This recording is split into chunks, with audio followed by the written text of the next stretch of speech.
চোখ দুটো ছলছল করছে, নির্বাক হয়ে তাকিয়ে রইলেন গ্যালারির দিকে। হাজার খানেক মুখ আর সহস্র চোখের একটাই তিরস্কার, এই লিটন তুই কবে যাবি? তোর জন্যই তো দেশের এমন বেহাল দশা। একটা লিটন দাস যেন গোটা দেশের মাথা ব্যথার কারণ। যেন এই লিটনের কারণে বাংলাদেশ মিস করেছে একটা বিশ্বকাপ, দুটা চ্যাম্পিয়ন্স ট্রফি, একটা টি-20 বিশ্বকাপ, আর গোটা তিনেক এশিয়া কাপ তো হবেই। এটাই যদি না হবে তাহলে লিটনকে নিয়ে এত তিরস্কার কেন? আবেগের সাগরে ডুবিয়ে দুটো লাইন বলেন না, ম্যাচ শেষে ভক্তদের দিকে হুলস্থুল করে ছুটে যান না, তাই হয়তো হবে। নয়তো একটা মানুষকে এত গালমন্দ কেন?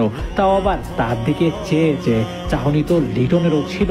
গ্যালারি থেকে সহস্র চোখ ঘৃণা ভরে তাকালেও মাঠ থেকে দুটো চোখ শুধু এটাই ভাবছিল, কি দোষ ছিল আমার? না লিটন, দোষ আপনার নেই। ওরা এমনই, ওদের স্বভাবটাই এমন।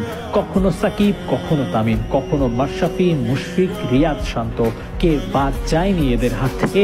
এদের স্বভাবখানা এমন যে জিতলে হাততালি, হারলে গালি। চোখের সামনে, মুখের সামনে ক্রিকেটারকে লজ্জিত করতেও ওরা পিছপা হয় না।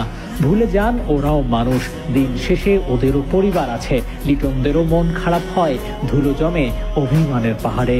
হয়তো লিটন দেশের জন্য এমন কিছু বয়ে নিয়ে আসতে পারেননি যা দেশের ক্রিকেটকে আলাদা করে পরিচিত করবে, কিন্তু যে লাল সবুজের জন্য লক্ষ লক্ষ মানুষ জীবন দিয়েছে, যে পতাকার দিকে তাকালে মনে হয় বড্ড আপন, দিন শেষে বাংলাদেশ নামটা শুনলে থমকে দাঁড়ানো হয়, সেই দেশটার হয়ে প্রতিনিধিত্ব করেছেন ক্রিকেট মাঠে। আপনি মানেন আর নাই মানেন, লিটন দেশের ক্রিকেটের গুরুত্বপূর্ণ ব্যক্তিত্ব। সবকিছু বাদ দিয়েই ভাবুন না, লিটন মানুষ তো, তাকে নিয়ে এমন নিন্দা কি ওদের বিবেকে বাদ সাধে না, নাকি ওরাই বিবেকহীন? প্রশ্ন তো করাই যায়। ঢাকা ক্যাপিটালসের ম্যাচের দিন বাউন্ডারি লাইনে দাঁড়িয়ে ফিল্ডিং করছিলেন লিটন। তখন একদল উগ্র সমর্থক লিটনের দিকে তাকিয়ে তাকিয়ে ভুয়া ভুয়া বলে গালমন্দ করছিল। লিটন তাদের দিকে নির্বাক হয়ে চেয়ে রইলেন। লিটনের চাহনি দেখে মনে হয়েছে তিনি শুধু জানতে চান, কি করলাম আমি? নিন্দুকের এমন নিন্দার কি কোনো যৌক্তিক কারণ আছে?